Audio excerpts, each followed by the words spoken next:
Hey everybody, welcome to Mark Bell's Power Project Podcast. Today's episode of the podcast is brought to you by our homies over at Free Sleeve. Last night in Nsima, I was cooking up some dinner and my elbow's been bugging me. You know, I'm benching, my elbow's just always kind of messing with me. But what I did last night is I threw on an elbow sleeve and I was able to cook while still, using some cold therapy. How yourself have you been using cold therapy? Yeah, no, I love this free sleeve because after like jujitsu or powerlifting or bodybuilding type training, I like to wait a few hours. And especially after that, my joints are feeling kind of achy. Right before I go to bed, I put on the free sleeve on my elbows and knees, and it just feels great to be able to move around while getting that reduction in pain. And this is kind of an off thing that nobody really thinks about. When your body temperature comes down at night, it's actually easier to fall asleep. So it actually helps you go to sleep a little bit better, which is, again, great for recovery. Triple whammy. So check it out. Upgrade your ice packs today by heading over to freesleeve.com. That's freezeesleeve.com. At checkout, enter promo code POWER25 for 25% off your order and free shipping on all domestic orders. I actually did have Nsima's mic off again. Trying to shut him out. Trying to shut him up. Shut him down. He seems pretty shy, but once you get to know him, he talks a lot, doesn't he? Actually, yeah, that's generally how it goes. Mm-hmm. That's generally how it goes. Now we can't stop him unless we mute his mic. Pretty much. Hey, how about this freaking this Harley Davidson charcuterie board That's that we so got? sick. It's amazing. Mm-hmm. Harley Davidson. So our boy Brian. Brian. Thanks, Brian. Yeah. So he's been actually through the podcast. It's funny, it's so cool to. Oh, there you go. To hear him talk about it on the chat, because he was just in here and he just said he was from Fairfield or Vacaville, one of the two, because I think that's where Harley Davidson is. Oh, I thought you were gonna say that's where the charcuterie board came from. Well, I mean, kind of. Yeah. That's created. But I was just like, yeah, dude, get your ass down here. Like, you're close enough. Like, just come train here. And he did, and now he's just he's like a staple on the team now. You know, it's so cool. But yeah, he hooked us up with that. And then look at this. He gave my son, what is it called? A beanie and booties, Harley Davidson. Oh, that's sick. Yeah. That's so dope. So Brian, dude, thank you so much, man. That was way too kind of you. Your son's not even here yet. I know. He's getting gifts. Yeah. That's What's going on with that? Are you guys you guys got a room for him and shit? You got crib and all that? so He's got his own crib? yeah, he does, but it's like not at the house. It's going to be like, it's from my nephew that never used it. So we're going to just like, yeah, we'll take that one. Oh, okay. So he does have a room. It's not ready. But, I mean, if he came like today, like it would be fine, you know, but it's not like there's still shit on the floor and It's kind of like that. Probably too personal of a question, but did you or did you not purchase him a pec deck yet? I got him a bicep board. Okay, good. There we go. That's a good start. You Yeah, have baby bicep boards? we do now. Working that upper body. No legs, just Yeah. upper body. It's a trip, man. We went to the labor and delivery department. Now I know what it's called. Because like contractions are happening and like it's just like we need to go check up on this. How soon are we expecting this? The way it's going, I'm pretty sure he's going to come early, but he's not. His due date was the January 28th. Okay. Yeah. So I had some contractions this morning. Dude, Yeah. me too. When you text, Mark was like, "I'm on my way to the gym." I'm like, "I'm taking a big old dump." I woke up because I had to poop. That's only happened like 5 times in my life. That happened one time like in the middle of the night and I texted everybody. I'm like, people need to know about this. This is a phenomenon. It was like 2 a.m. one time. But this morning, I think it was more like 4:30 or something. So I was halfway awake, I think. Yeah. And I was like, oh my God. What did you eat yesterday?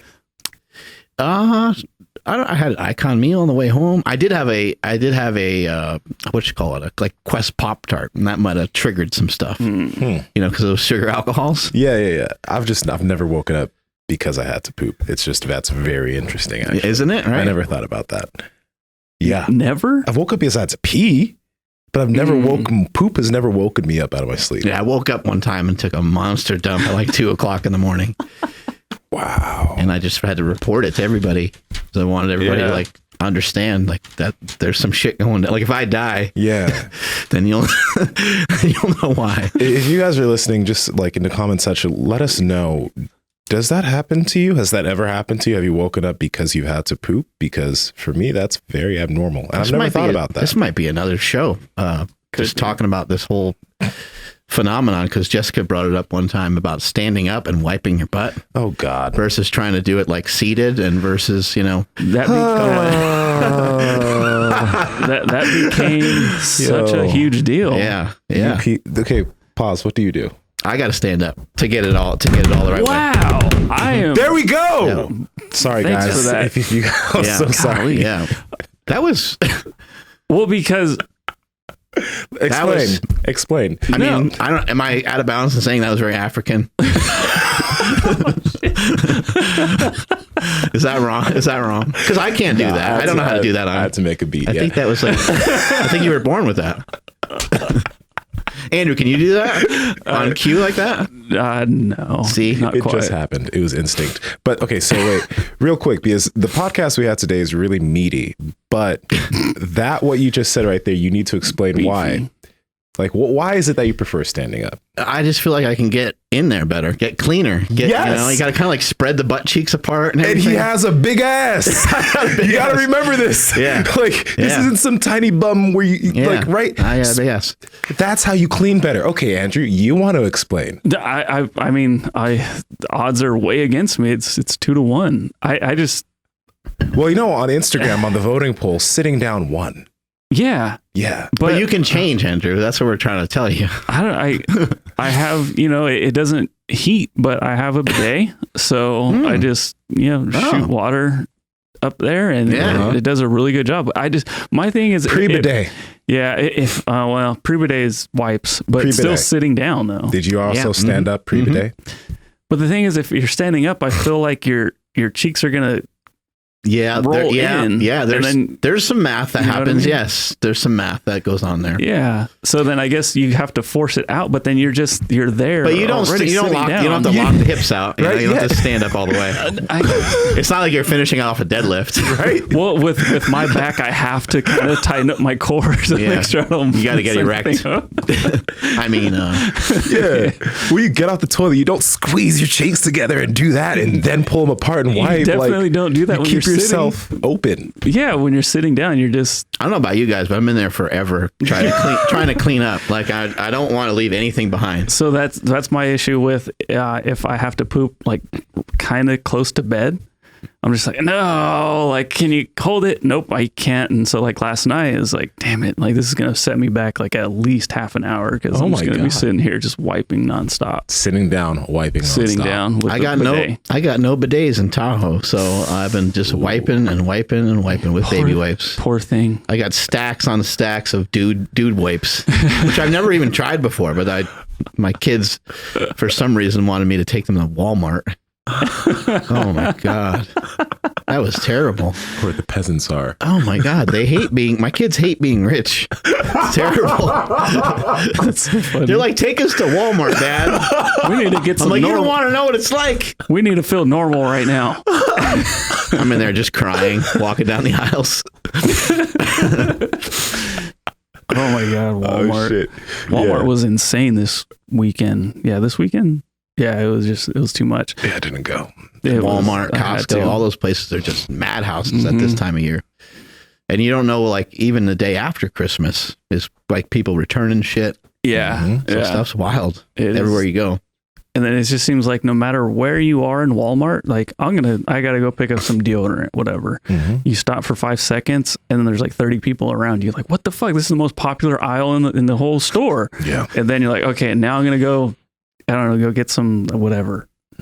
Doesn't matter. You show up there and they all follow you back. You ever been inside like a super Walmart before? It's fucking gigantic. I think there's one right here. Yeah. Well, I think almost all of them are now. In there.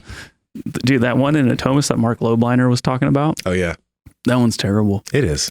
It's really bad. That's my home Walmart. Yeah, that one's no good. Yeah. I would travel anywhere else. Yeah, it's not a good Walmart at all. It's hit and miss. Actually, it's always miss with Walmart. I've never been to a great Walmart that's like, ooh, this is shiny or clean. It's kind of weird. It's like they have, they got food in these places now too. Like Target, like a super Target will have food, and they have Pizza Hut inside of Target. Though. Yeah, it's wild. See, Target. It's delicious. target, you know, you're moving up. Yeah. Moving on up. Yeah, you pay the extra whatever Target tax on top of everything, just so that way the floor is not full of diapers. Yep. All right. So we hear a lot of people talk about, you know, how terrible 2020 was. And obviously, you know, a lot of people did die. I think the stats kind of show that more people died in 2020 than any year previous, that's pretty crazy. And you know, this virus flying around has caused a lot of controversy and a lot of political statements on like every single thing on whether to get a vaccine, not to get a vaccine, whether we should have one this quickly or whether we should take more time with it, to wear a mask, to not wear a mask. Should we be more quarantined? Should we have stricter rules?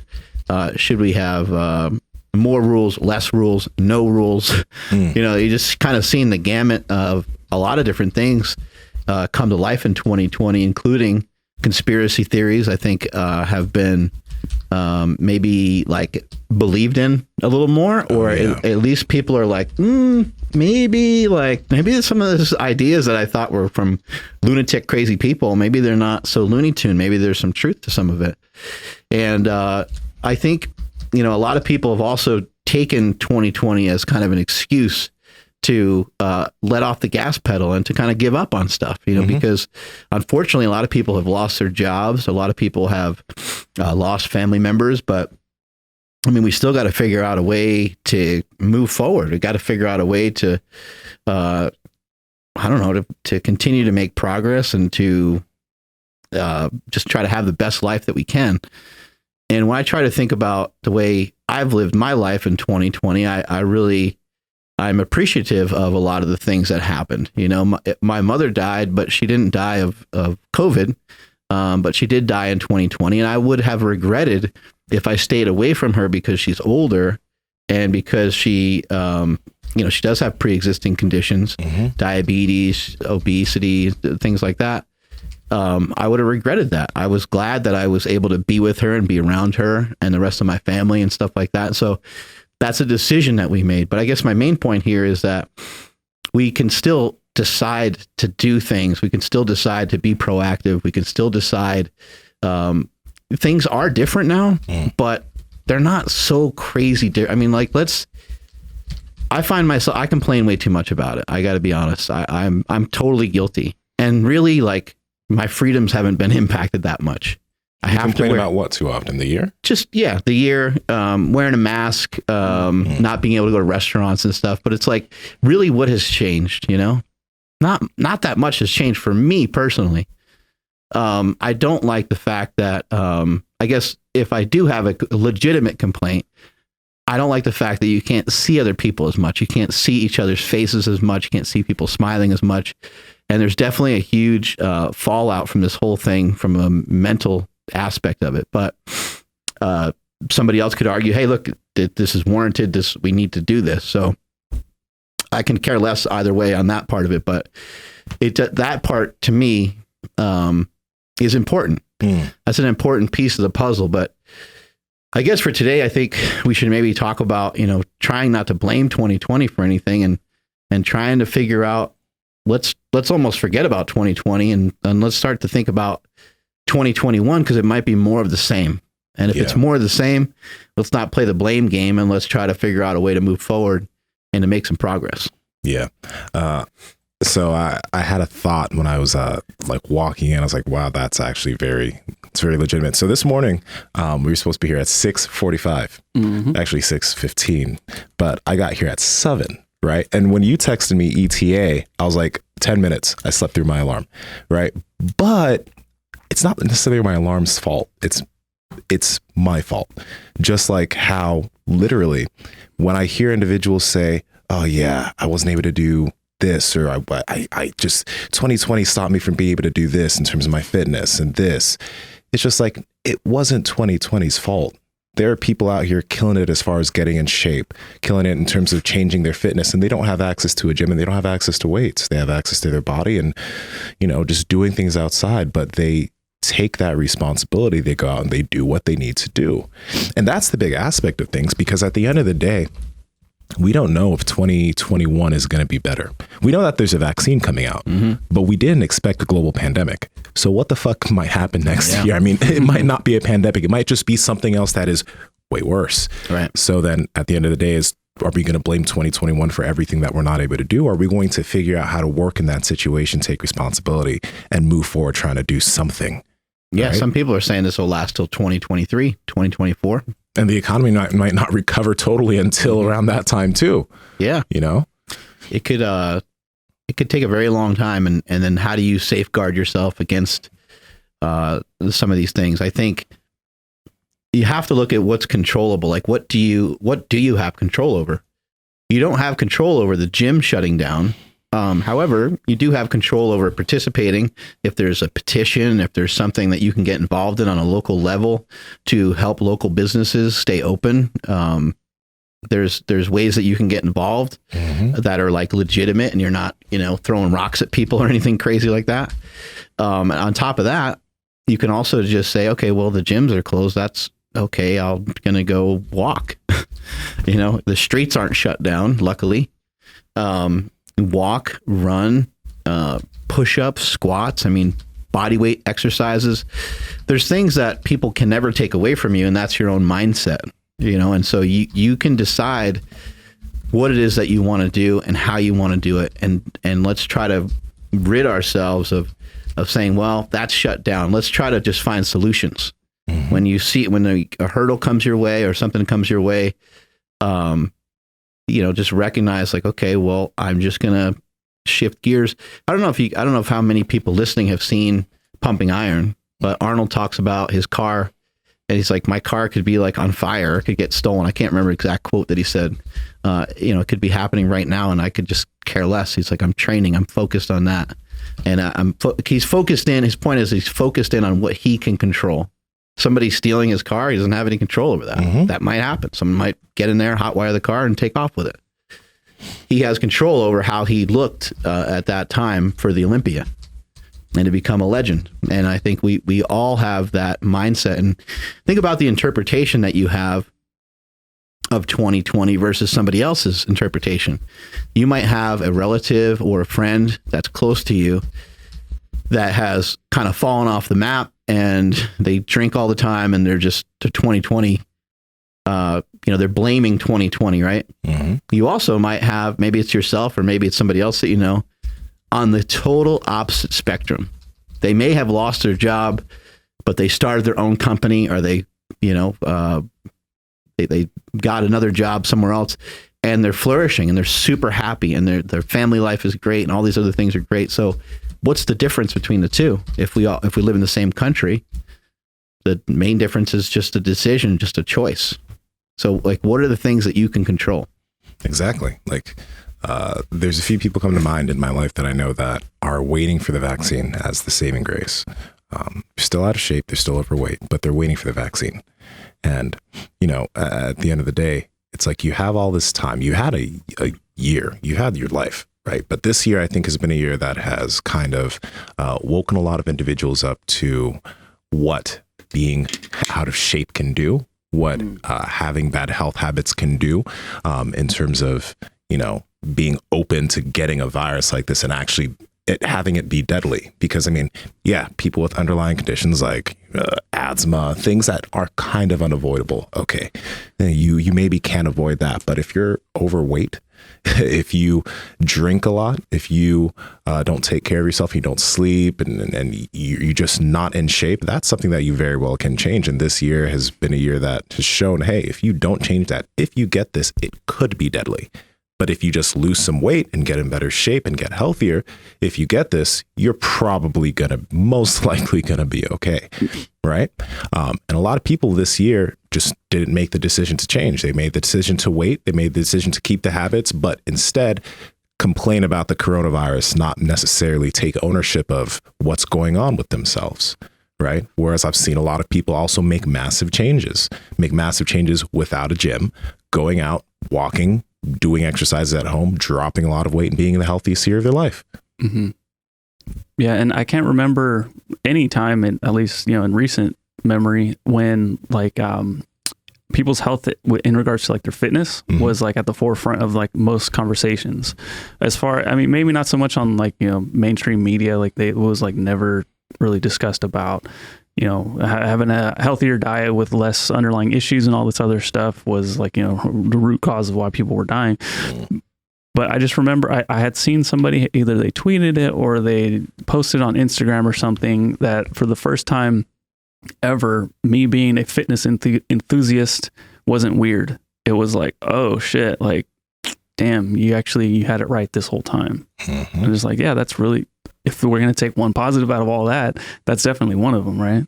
Yeah, it wouldn't be that weird to see somebody like doing lunges down the street, like just oh yeah, absolutely, walking down the street. I mean, you don't see it that commonly still, but you would get it at this point. You'd be like, oh yeah, cool. I've seen people before, like just at like Starbucks or in a coffee shop, just start doing some squats before, and you're like, that's different. Like that's a little weird. But I think in these times, you'd be like, hey man, like get after it wherever you can get after it. Wherever you can sneak in a couple reps, freaking go for it. There's a guy that walks around with a 45-pound barbell around the block. That's great. He'll go back to his garage and do some squats, and he'll run around like this guy. In quarantine though, he did that shit so much. I'd see him every single day walking around the block with his 45-pound bar. What a pain in the ass. With the weights on it. It was great. Yeah, what a pain in the ass, right? Yeah, that shit's hardcore, man. It's great. You know what? Real quick. Go take a lap with a barbell. Right? Awesome. Why is walking up steep hills so difficult? Pause. Real quick. Altitude? I don't know. I went with Ryan and Carlos. We went with Auburn and did this hike. And the first part of the hike was super steep, right? And Ryan, fucking Ryan, he's just gonna just go, right? And I was behind him, and Carlos is over here also. Ryan's like a fucking billy goat or something. Right? That's a great way to put it. Yeah. Ryan is a billy goat. Yeah, and Carlos and me are over here suffering. I'm just thinking in my head, we're able to roll and do all this shit, but walking up a steep hill, it's like, God, what is that? It gets to be annoying after a while too. Like if it's going on for like more than 10 minutes, you're like, this fucking sucks. Fucking Ryan was like, oh yeah, guys, it's just going to be 20 more minutes of this. 20 minutes later, about 10 more minutes. It's like, no, but it was great. It's brutal. And then when you're done doing that and you start to like walk back downhill, you're like getting sore from like walking uphill, which is kind of pathetic because you're like, why am I getting sore from walking uphill? But going downhill is kind of tough because you got to kind of put the brakes on the whole time, and all you feel is your knees killing you. But yeah, walking uphill is brutal. Like, doing it in Tahoe at altitude is really hard. Plus it's cold, so you really can't take like good deep breaths. That shit remind you of New York? Yeah. Oh yeah, for sure. Yeah, it takes me back. Yeah, we had an awesome time up there. I'm still going back and forth between hanging out up there, but it's great, like making snowballs and making, a snowman and doing some sledding and things like that. And just watching my kids experience it. They haven't experienced that much of that before. And then my nieces and nephews and stuff like that, going down this hill. And it was just really cool because down the street, like maybe 10 minutes away, there's an area that they kind of paved with a bunch of snow. They took a bunch of snow and they made like these little hills and stuff. And it just looks pathetic compared to what we have in our backyard. So my kids are like, hey, what are they doing over there? And they're like, that hill looks really small. I was like, yeah, we have almost like a cliff that we're going down in our backyard. The kids almost come smacking right into the house. They come down there so fast, but jeez. Yeah, it's been a lot of fun, but going on some walks out there has been really tough. I did a hike out there too, and the ground's slippery and it's kind of sketchy here and there. You weren't using normal shoes, or were you using normal shoes? Yeah, no, I have like hiking boots and stuff like that, and but yeah, it's not that sketchy, but it's not the safest thing in the world. But it's fun, but you can't breathe worth a shit just because you're going uphill and because of the altitude. I don't know if I'll ever get used to going uphill. It reminds me of the Stairmaster. Like it just always burns your legs. Like I'm like, what about for you? Like you're in great shape. What about when you do, like I see you sometimes use the bike in the gym. Does the bike always just burn the fuck out of your legs? That's the thing. It's like, or do you ever get used to it? You get used to it. Like I was noticing the other day because I came in here because it was the day before Christmas.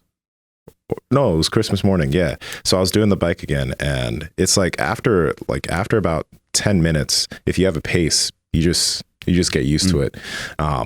Yeah, it's weird, but that burn just stays. It's just this like light burn that's continuously in your legs the whole time. It's that annoying. Just doesn't go away. It's just annoying, but it doesn't get worse. No. Right? It doesn't get worse. It's not terrible. You just got to not like quit on it, even though you want to. Yeah, you could go for honestly at that point almost as long as you want. It's just when do you want to stop? But it doesn't get worse, which is nice. Yeah. There's something special about feeding into that though. And there's something special about like wanting to do more of that and wanting to get the reward from it. I think it's really easy to experience that and it'd be like, I'm pretty uncomfortable and this is pretty annoying. And you're like, I'm going to do it for another minute. And then you just stop. Yeah. I think it's really easy to give up on it. And if you can figure out a way to stay in it and to get a good amount of work done, I think, over time, I know over time you get addicted to it. And you're like, I want to have that feeling again. And when you don't do that on a given day, you're kind of irritable. Like you're not yourself. You're kind of a dick, you're just different that day. And it becomes so important to you to make sure that you get that done. I think, we hear people talk about financial freedom and everybody in some way wants to be rich. But a lot of times I don't think people want to put the time and effort in to do all the things necessary to get there. The same thing is true with your body. Like people are like, oh, fuck, it'd be great to have a 6-pack but the sacrifice that comes with that and the amount of food that you have to say no to and the amount of drinks that you have to not drink on the weekend and so forth, you're just like, I'd rather just kind of stay the way that I am. And I think that's why people do stay the way that they are. But I think if during 2020, let's say this, pandemic has gone on for like a year basically, but let's just say that you didn't know what to do about it for a while. And so the last 6 or 8 months, you could have made a decision to learn more. You could have made a decision to read more. You could have made a decision to exercise more. You could have lost some body fat in that 6-month time frame. I would even go as far to say you could have very easily lost 10% of your body weight, which a lot of studies show that when you lose 10% of your body weight, you get the majority of health benefits. So even if you weighed 300 pounds, if you lost 30 pounds, got down to 270, which is very doable when you're that big. To lose that amount of weight in 6 months is fairly simple. You could have made a lot of progress towards that. And then when it comes to wealth and some of these other things, and the reason why I'm bringing up money and the reason why I'm bringing up your body is because the healthier that you are, the easier it's going to be for your body to fend off these various viruses that might be causing us problems, right? And just illness in general. And then the same thing is true with your finances. The more financially strong you are, the more financially stable you are, or the more financial freedom that you have gained, the longer you can go with things being fucked up with the economy. Like you don't have to, I don't have one friend that has really been sweating it that is well off. They're like, man, we don't know what's going on. This shit sucks, but we're going to go online more. Or we're going to do this more. We're going to do that more.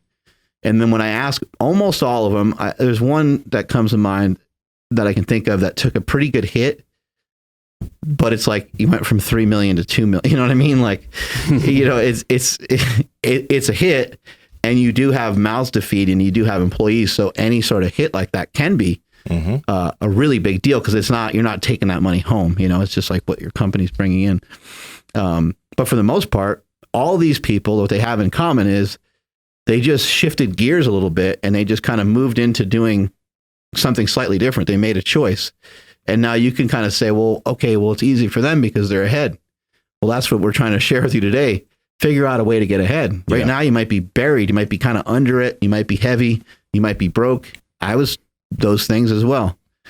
Start to gain momentum. It might take a while. You might be talking in 2032 about, how you started making changes in 2020 because you finally said, or 2021, because you finally said, fuck it, I'm going to stop blaming everything else and everybody else, and I'm going to take full responsibility for everything. Hey, real talk. I know a guy, Kevin, he's 23, 24. His name's Kevin Pack, a former client of mine, powerlifter back in 2018. I think in 2019, he decided to learn how to do drop shipping online with random Amazon items, Hell yeah. which he he didn't really store in his place, but he just learned how to do it in 2019, had a rough 6 months. And this year was his first 6-figure profit at 23 years old. Wow. In 2020. By learning how to do drop shipping online. Like it's not like he created a product. He's literally just learned the process of selling things on Amazon, learned the process of being a distributor, right? Being the middleman. And this was his first 6-figure profit year. Like he profited 6 figures on his own. So 23. And you just learned that. There's so many things. Yeah, there's money to be made everywhere. And even if you just look in one category, one company, you look at Amazon, there's like thousands upon thousands of ways to make money through Amazon. You or I or any one of us actually can be an Amazon influencer. We can have an Amazon. I have halfway set up like an Amazon cart. I never really pushed the button to like make it final, but anything that you use for jujitsu, anything that you use, Element, any of the stuff that you use, you get a tiny percentage of something, but so what, and there's so many different ways to make money if you use your mind and you really start to think about it, and maybe start to think more along the lines of like, well, I don't know what the next 2-3 years are going to look like, so I'm not going to open a gym. Or I'm not going to do, or I'm not going to open a standard gym. Maybe you'd have to open a personal training studio where you can get away with some different things or whatever. But, start to think like, where are some areas that you can make money? Where are some areas that you can earn a living? And maybe you can do it while you're sitting on your ass, so to speak. I mean, you still have to work for it. You're always going to have to work for it. But in that guy's case, somebody would look at him now and be like, oh man, well, he doesn't have to really do anything. But he did have to do a lot in the beginning, and maybe it is true. Maybe he can do a little bit less now, but probably more so, what's even probably more true is he's probably working harder than ever to try to figure it out even better so he can, continue to move forward. But there's just so many things that you can learn during these times. And we've talked about this before about like financial literacy, like learning about mortgages, learning about loans, learning about insurance, learning about investing, learning about like you can I think you've mentioned on the show many times, like people have like some spare time now. So, rather than going on Pornhub all day, go on Pornhub for half the day and, fill your mind with something that could be useful to you down the road. By looking at how to invest. I mean, there's so many different options in terms of, hopping on the internet and YouTube and so forth. Mm-hmm. That's one thing. I think we had Grant Cardone on, and I think also the guy that works with your company. This year's there's been a lot of people that have, I guess, gotten into just investing this year just because of everything that's happened, even myself. And it's not as hard as people make you think it is. Like you don't, I'm not out here day trading or anything, which is not what I plan on doing, but like my money has done a lot just by letting it sit in the market. Right. And it's not hard. It's just like being patient with it and letting it sit there for a very long time. But that's another thing that like you can learn. There's a lot of great YouTube channels that kind of make it really easy, make it really simple. Get some basic information and get going. And what about starting jujitsu, or what about starting some sort of martial art or boxing or something? I mean, I know a lot of the gyms are limited, but there's still a lot of options. I know I have a handful of friends that I know do yoga religiously from home off of an app. So there's a lot more options than I think that we know. I think we get crippled by the media, and I think if there's anything that's amazing that came from 2020, it should be that we should be very, very skeptical of the things that we see reported, and the things that we see reported over and over and over again. I was watching the news just maybe a week ago, and I wasn't really paying a lot of attention to it. And it cycled through, it went through a second, it replayed or whatever. And it just seemed like they were just trying to make all this different stuff stick, and nothing was really sticking. There was these racial reports, there was COVID, there was this, there was that. And they just seemed like I started to kind of pay attention to it more, and I'm like, this just seems like it's negatively charged. Like there's a negative component to it, and I'm not even trying to give it a negative component. I'm trying to look at it as objectively as I can, and trying to just look at it with a very open mind. And I'm like, no, that's actually kind of negative. Like they're putting a negative spin on it at the end. Even just like something like with Trump. So they say, we just got 100 million vaccines secured. You know, they say the United States got 100 million vaccines secured. Mm-hmm. The next thing that they say is that Donald Trump is denying Americans money because he won't sign this new thing to give people $600. They conveniently left out the fact that our president at the moment is still Trump, right? Mm-hmm. And that he is part of securing those 100 million vaccines. If we're going to shit on him for everything, we got to give him credit every once in a while for some stuff too. Yeah. He is the president during the time of COVID, so he can get blamed for that. I can, fine. That's go for it, right? When 9/11 happened, the president at the time got blamed for it too, right? So things happen on your watch and you don't handle it the best way, then you get blamed for it. That's the way it goes. That's part of being a leader. But I just thought like, oh, how convenient, you know? And then even aside from politically, they were like, there was an incident where a Hispanic guy got shot by a police officer, and then they're going to the streets and they're talking to the people, and they're talking to guys in the people in the community, and we're talking to the people in the community. They were like, yeah, you know, they thought the guy was waving a gun around. The police officer didn't really know. And like, so when they actually went into the report, it's like, oh, well, there was a lot of danger that was happening. Mm-hmm. And this guy was kind of like on the streets. And so I'm like, at first, though, they're trying to make you feel like this is a racial thing. Oh, they're trying to pull you in that way. And they're trying to like kind of tug you along. But as they got into it a little deeper, they didn't really have much of a, I mean, it's still a story that somebody got shot and killed. That's horrific. We don't want that to happen. But I was just like, man, it's just like, they just keep throwing jabs at you all day. They're like, what are you going to bite on, you know? All news networks are just like that. There's no one that's better. CNN is just like Fox News, except CNN's that Fox News is right. And they just do the same shit. They do the same thing. It's terrible to watch. Yeah. On the note of the cop thing, I mean, we had Ryan Tillman on the podcast, right? If you guys, if you're listening, if you didn't see that podcast, you should, but you should also go check out Officer Tillman's page. I have learned a lot about police interaction with just general suspects, white, black, Hispanic, Asian, whatever. And he is very, very good at explaining the things that go on, or what a cop has to think about before shooting an individual. And he explains it all. He explains the danger. And when you see somebody get shot, yeah, you get the chills for a second. But when he explains why that happened and the rationality behind why it might be justified, or don't get me wrong, he also has a lot of instances where it's not justified, and he explains this cop was fucked up in doing this, you get an understanding on why that job is so dangerous. It changed a lot of my viewpoints there. Do you think some of the things that happened in 2020 with black people and police officers, do you think it is helpful in the long run? Kind of what has been exposed and kind of what has happened. Yeah. Long run, I think it's going to be of benefit. I do. Because now police are being even more careful with interaction. But it's like the immediate kickback of it all with the, defund and abolish the police and the ACAB, like this. It's like we're swinging one way. We're not going to totally come. We're going to find a middle ground.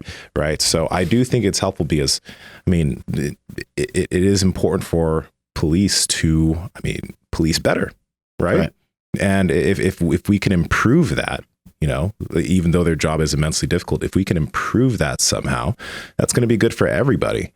But right now we've just swung too far a little bit in one specific direction against them, and we're going to swing back. We're going to swing back, and it is going to be overall good for us. I think in general, I hope that that's the mark of 2020. I hope it's like, okay, a lot of shit went down in 2020 that's different, but hopefully we can reassess and reevaluate a lot of the things that we were doing. Just as an example, like, why was protective gear a thing? Like, I don't know anything about the medical community, but it just seems weird to me that, like, I mean, we've been on this planet for a long time, and we're aware of viruses, and we're aware that things can hurt us in this way, and then we don't have masks and stuff. Like, I'm fairly confused by that. Maybe somebody can explain it to me, but somebody should have done some math, and we should have been a little bit, like, let's just agree, like, should have been like at least a little bit more ahead on that. Like, I can understand if you can say, hey, look, there's no way to predict it. Sure, I'll give you that. But to, like, totally be behind on that and have to wait months and months for more protective gear and stuff just doesn't add up, doesn't make a lot of sense to me. And I just hope that we can reevaluate a lot of the ways that we handle things. Police officers, how they get trained. Somebody saying, oh, okay, they're only responsible for firing their gun like once a year. They only get another training session in once a, whatever the case is.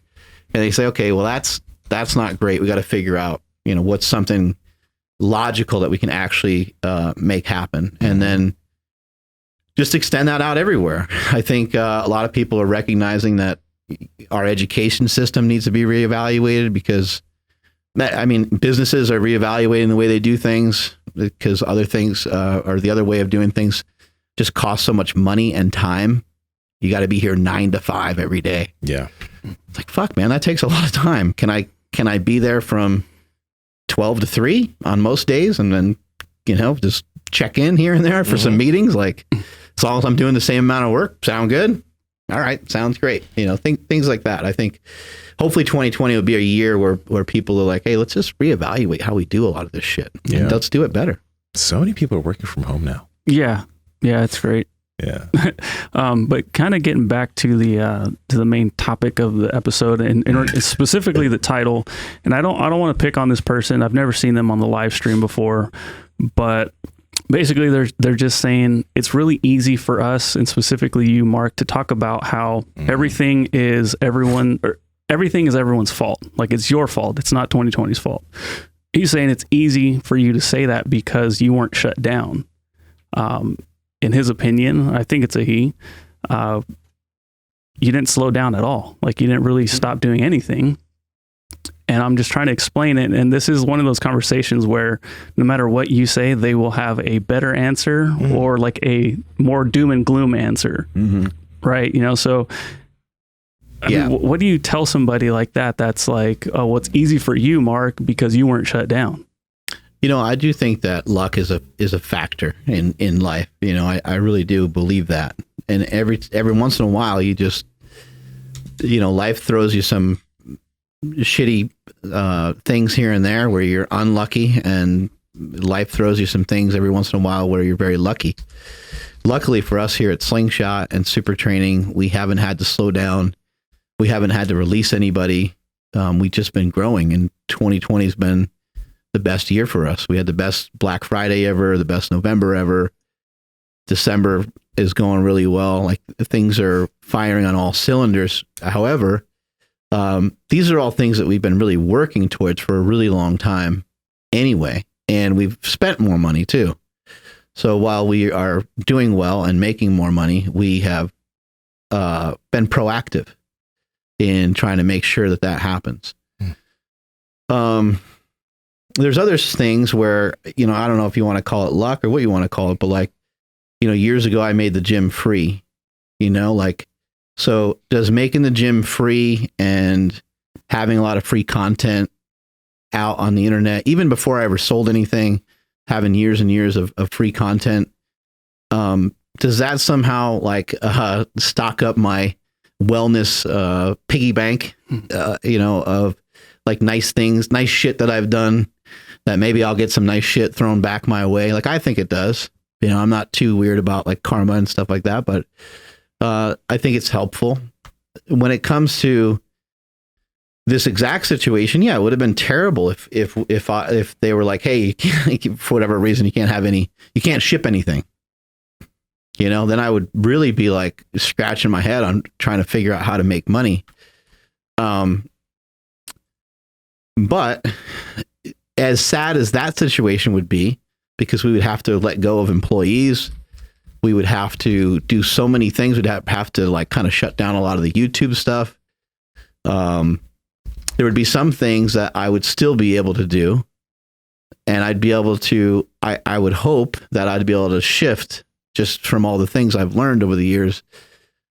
But I also understand, like I'm in a privileged spot. I could say that I earned it, or however you want to say it, but like I'm in a good spot to where I would be protected, where I would still be okay. I would still be able to figure things out. But I would just, I would just shift gears, and anybody out there, no matter how bad you have it, it's still a decision. We've talked before on the show about kids that get abused by their parents. Sometimes kids are physically abused, sometimes emotionally, sometimes sexually, sometimes just the most horrific upbringing that you can possibly imagine.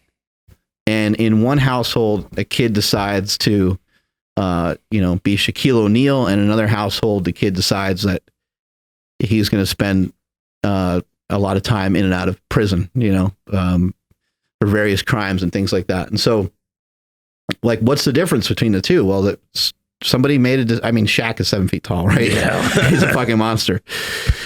But there's other situations, there's other professional athletes, and there's other people that have, and not even professional athletes, there's other people that have made successes of themselves that have come from real shitty, dark backgrounds. There's other people that have come from really wealthy backgrounds with a lot of great things going on, and have done shitty and horrific things. So in my view and in my life experience, it always just comes down to choices. Now, you might have to make a lot more choices to get yourself out of the hole that you're in, and it might be way harder, but I still think that you can figure out a way to do it. A good example is my cousin picked up an extra job because he just didn't know what the status of his own job was. And luckily he never lost his job, but he was like, I'm just going to get a job now because I don't know.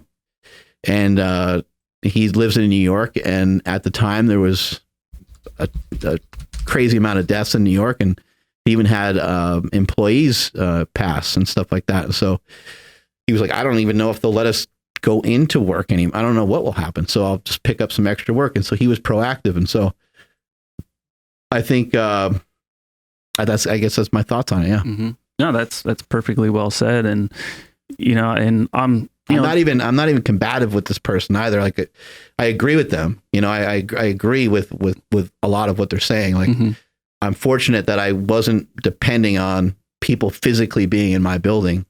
But I also made a decision a long time ago. I made a decision a long time ago to not trade hours for dollars. So I did it with an invention, which is fucking weird and hard to figure out. But I didn't want to try to trade my time for somebody else's dollars. And I made that decision long ago. And I also knew I never wanted to work for anybody. These are all things that I figured out over a period of time. And they kind of led me to where I am now. Mm-hmm. Yeah. And then, my thing is, my wife lost her job in the middle of everything. Mm-hmm. Our household income was cut in half. I barely even ever heard you talk about it. Have you heard him talk about it? No, not until this point. Because I chose not to, because we decided, like, okay, this is what's happening. She's a beach body coach. Like, you're now focusing 100% on that, and we'll be fine. So my thing was like, okay, maybe it wasn't necessarily her fault to like just not accidentally, but like not pay attention to what was going on, to be like, oh shit, maybe I should try to find another, type of employment like your cousin. But it was our decision, and it was up to us to see what was happening, or take in what was happening, and then just pivot from there. Right? Everyone's been saying that word pivot, but we just took it all in, and we made the best of it, and we didn't complain. We didn't cry. We didn't mope around. We didn't, she didn't receive that $600 like a week stimulus thing or whatever that was. I can't remember why, but for some reason she didn't get it. And we didn't we kept going. Like, Yeah. you know, like, so when it comes to like this title about it being your fault, had we lost our house, had we not had enough money to feed our daughter and something get, you know, even worse with that, then yeah, that would have been our fault. But we took charge and we took full ownership, and we just said, no, we're not going to, you know, give up. We're not going to, whatever, you know, sell everything to try to just stay afloat. Like, we're just going to keep kicking ass. And that's what we did. That's the idea here, yo. Like, if you're listening in, you're like, fuck you guys. It's, you know, so much misfortunes happened and a lot of people have died. And, you know, if you're listening and that's where your mind is, you got to understand, like, we're not saying bad things haven't happened. We're not saying that a lot of people are in very different positions where things may have hit them worse. We're not saying that doesn't happen. We're saying that at the end of the day, each individual does have to take responsibility for what is going on to them, right? And try to figure out a way to make things happen. That's what we're like. You can't dispute that. You can't sit around, put your hands in the air and say it's all 2020's fault. Because if you do that, then you're just letting everything happen to you, and you're not taking any action to have an effect on what's actually going on. That's what we're saying. And we think everybody, no matter in what position they are, has some power to do that, has some type of control to make those things happen. Yeah. I think, Jocko Willink, talks about extreme ownership quite a bit. And he talks about an incident that happened, and they had to report to whoever the higher up authority was. And I think Jocko was the highest ranking officer in the room, other than the people that they had to report to. And it was like it's a room of, I don't know, let's say like 8 soldiers or something, right?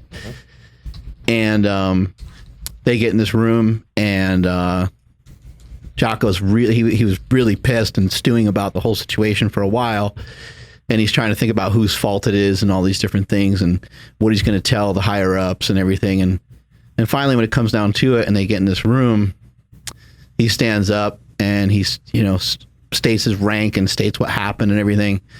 And in military terms, he basically says, This is 100% falls on my shoulders. I want to take responsibility for this. This is my fault. And then another guy gets up and says the exact same thing. Another guy gets up, says the exact same thing. Another guy gets up and says the exact same thing.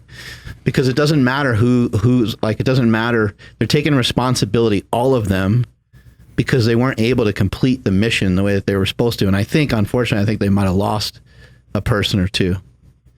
And so whenever you have a loss in life, whenever something happens to you like that, you have to take responsibility for it. You lose your job. You got to question this. Did the entire company fold up? Like, is the entire company gone? If the entire company's not gone and they got rid of you, you still have to take, that's unfortunate and that sucks. But you should still look at yourself in the mirror and try to figure out why that happened.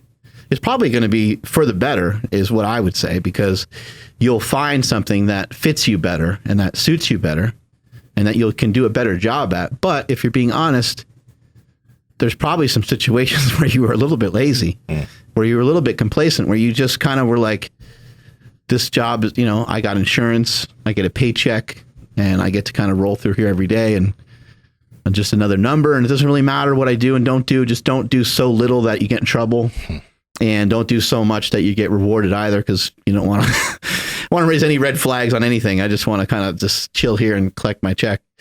A lot of people do that, and I think whenever anything happens, I think it's important that you shoulder the responsibility and say, I'm the one that allowed myself to get this fat. It has nothing to do with the divorce.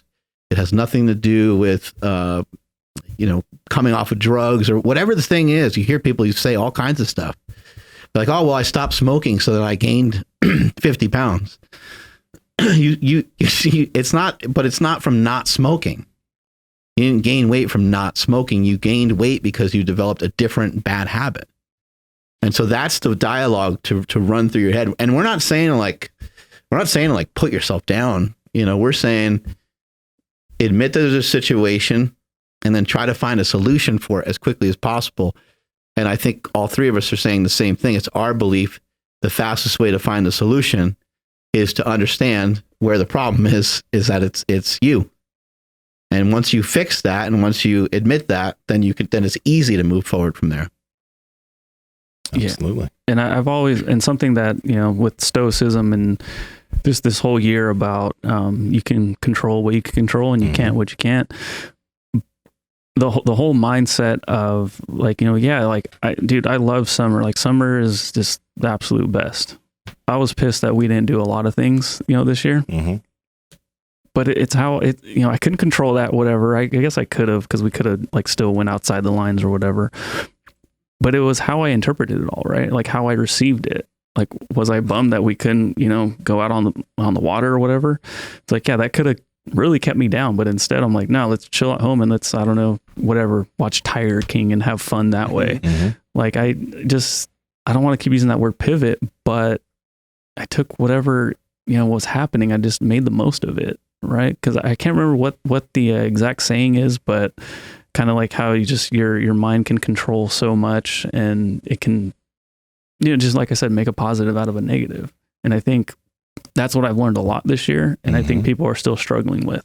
Oh yeah, no. We were, how you said like, oh, I wish I can, or not wish, but like I am upset that restaurants are closed down or whatever. It's like, okay, but maybe taking stuff to go and eating at home can be pretty freaking awesome too. Mm-hmm. So is this how you interpret it? Or cooking a meal up yourself. with whoever you're with, right? Which is even better. Something different up. Yeah. But that's, I think, you did mention the, one of the big things is the lack of social interaction for a lot of people. Like, I'm fortunate enough that we were still able to come here and do some work and do things with people. But like, there are individuals in my life I know that just like, they don't work at work anymore. They work from home. And they're not hanging out with people like they used to in those ways. And it really does affect them. And that's one thing where that's a tough one, I think. Yeah, I don't think any of us like that at all. But I do also think that it's still a decision from a lot of people. Like some people are compromised, so they don't have a choice, right? Yeah. They got to be smart about it. But there's a lot of people that are still choosing to like not go and like meet, because you can still go to like Starbucks and shit. I mean, you can still go places.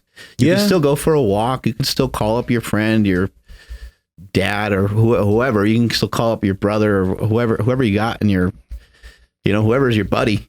You could still see him. It might be harder, and I don't know, certain circumstances. Maybe people live in different states and stuff, but there's always an option. Andrew talked about like going out on like a boat. Yeah. It's like, well, maybe in your particular area they don't allow that, but could you drive a couple hours to? I mean, I'm just saying, like, there's always a way. There's always a way around it, and I think a lot of people are. It's easier to have excuses in 2020. I think. True. Because they're like built in, and so you can say that you're sad and upset because you're not seeing people, but are you really, quote unquote, trying? That's true. Because you can, right? Like I'm trying to think about like what I'm restricted from doing. Like I'm not restricted. I have no restrictions in terms of getting into my car. I have driven across a bunch of different states. I've driven a bunch of different places. I've even flown a bunch of different places. I never had one person stop me at any time telling me that I couldn't go anywhere. I never had one person question who I was visiting or where I was going or when. I know that some of that happened during quarantine, but I'd never experienced anything like that. Think about the restrictions you have. What are you restricted from doing? Are you restricted from going outside your house? Are you restricted from walking? Are you restricted from going in your car?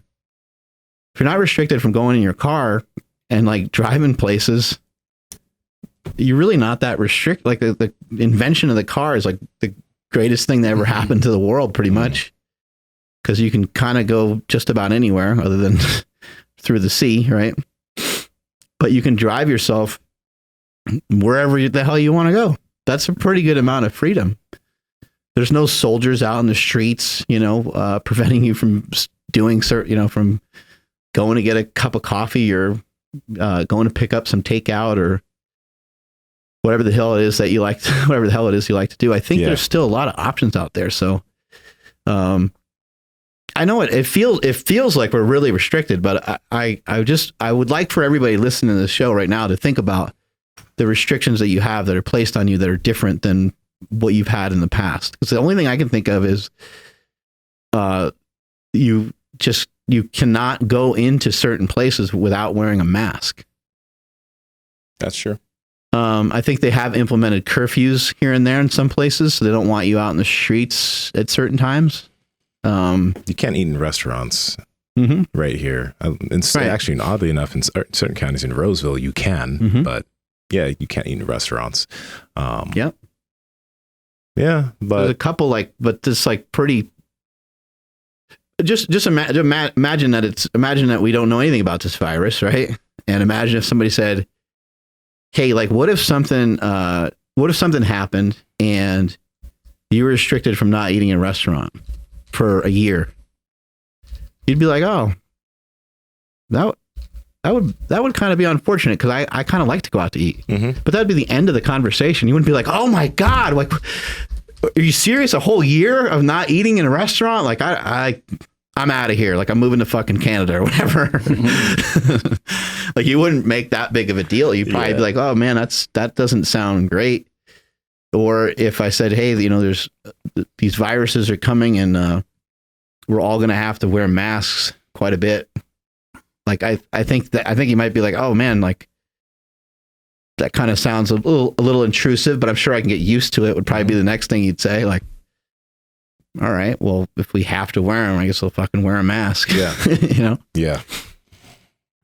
But yeah, no, I think things are much better now, actually, obviously, than they were in the middle of the year, because they were closing down trails at a certain point. That's what I was actually just going to say that, when we were down in Bodega, when they shut the beach down, and I think that's still happening right now. Really? Yeah. I mean, not necessarily Bodega, but I've seen stuff where certain places. Yeah, certain places where it's this is unsafe. Get out of here. And it's one guy on the beach. Go to Walmart instead. Yeah. But I mean, I that's when everything was pretty much closed down. But where we are over the hump for the most part of this, I don't think they're going to try and do that type of BS again. And 2021 is going to be another good year. It should be another good year. Yeah.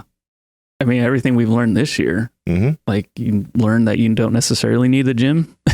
You don't. You can get a lot of work done at home. Yeah. Or wherever the hell you can find a floor. You can get something in. Yeah. There's no 30-minute or 20-minute drive to the gym and 20-minute, 30-minute drive back. And you don't have to worry about if the place has a shower or whatever. You can just train at home. And if you need to take a shower, your shower's right there. And your food is right there. You can cook up a bunch of food. You don't have to, wait. I think another thing that you recognize too is how long it takes to go to a restaurant.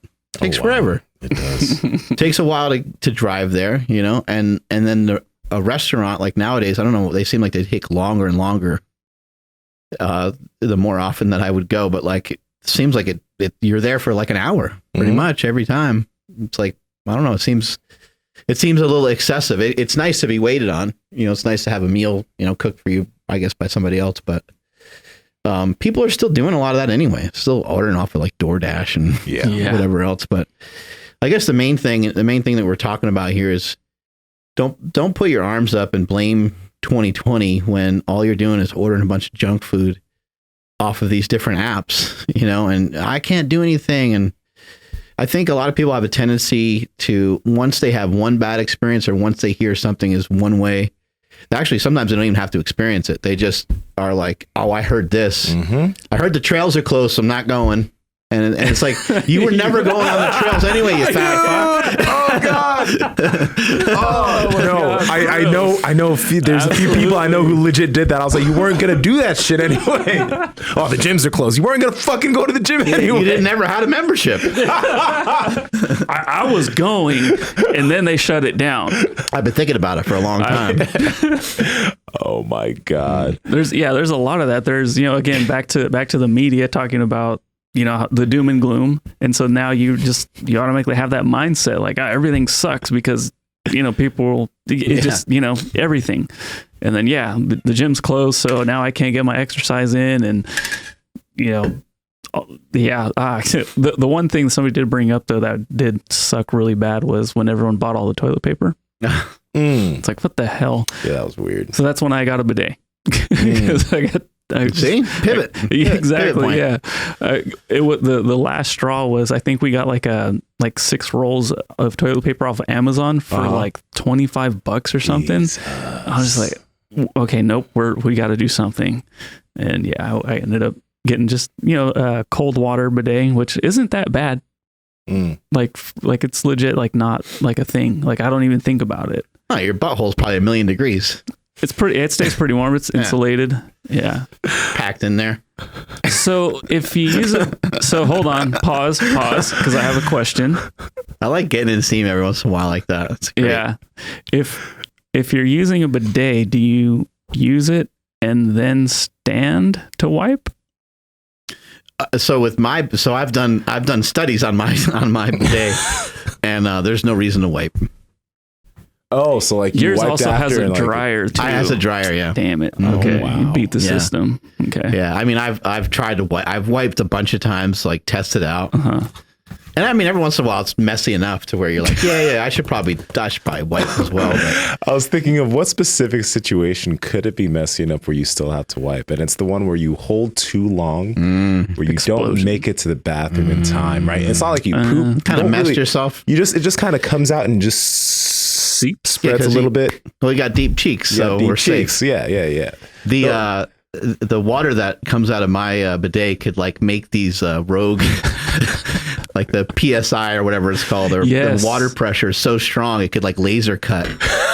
There needs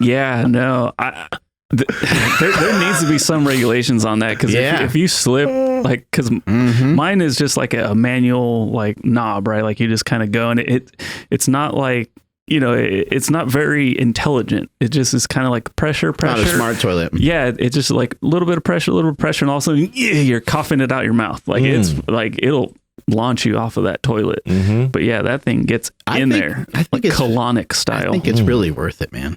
It is. I can't go anywhere with. I mean, I hate not having it. Imagine carrying around the toilet lid, like you're on the airplane. Like, excuse me, like you sit next to somebody, you're holding onto a toilet lid. But could you imagine on an airplane though? Because that toilet paper is fucking see through. Oh yeah. Oh, it'd be huge. It would be so helpful. I don't know why they don't. My bidet was $900, but it's worth every penny. My bidet was, I think, it pays for itself every day.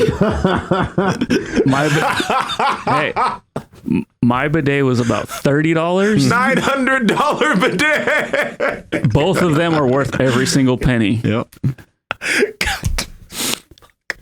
That's one of, dude, legit one of, okay, so what's funny is like they have the same company makes one for like $700, and like one of our friends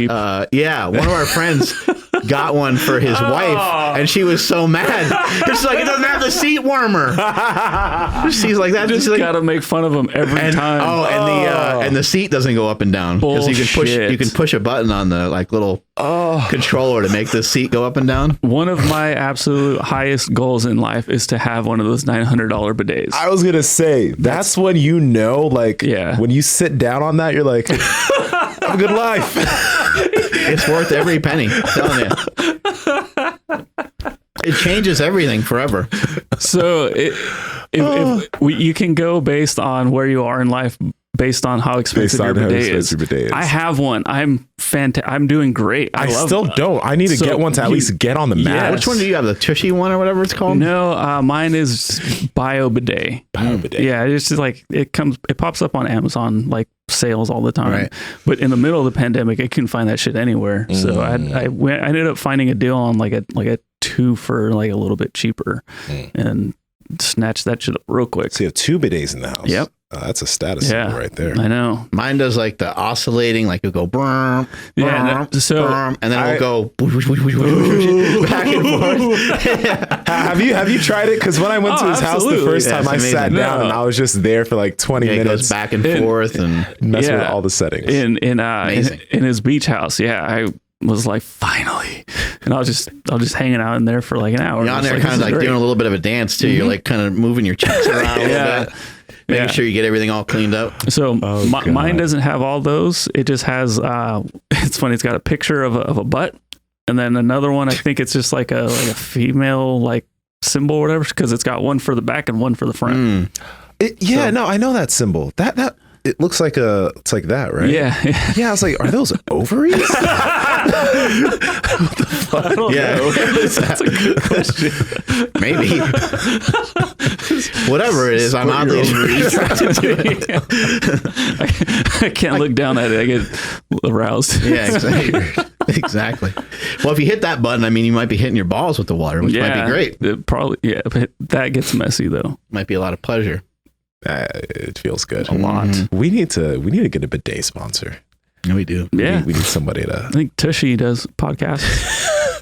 That's what it's called, right? Yeah, Tushy. Tushy. Yeah. I've heard Howard Stern talking about it before. There's a couple bootleg ones that you can get on like eBay.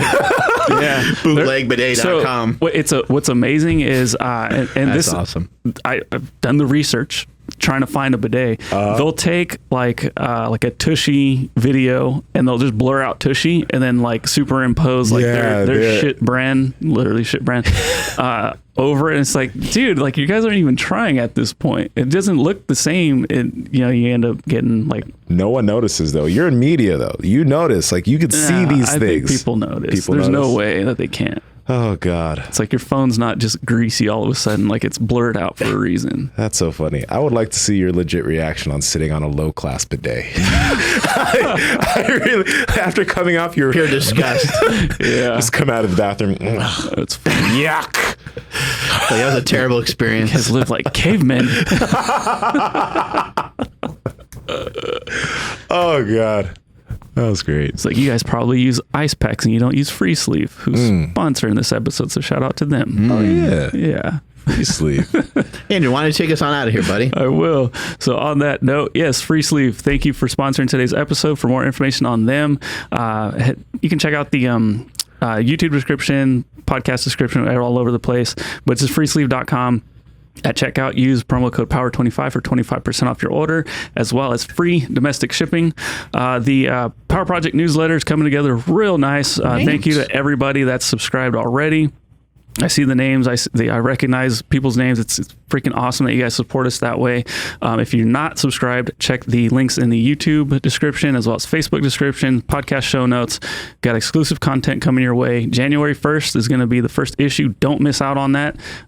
Still haven't figured out exactly what happens if you sign up after, if you can gain access to it. I don't know. So best case scenario or best thing to do is just to subscribe right now. Please make sure you follow the podcast at Mark Bell's Power Project on Instagram, at MB Power Project on Twitter. My Instagram is at I am Andrew Z, and Twitter at I am Andrew Z as well. Nsima, where are you at? Nsima Inyang on Instagram and YouTube, and Nsima Yin Yang on Twitter. Mark? At Mark Smelly Bell. Strength is never weakness. Weakness is never strength. Catch y'all later. Bye.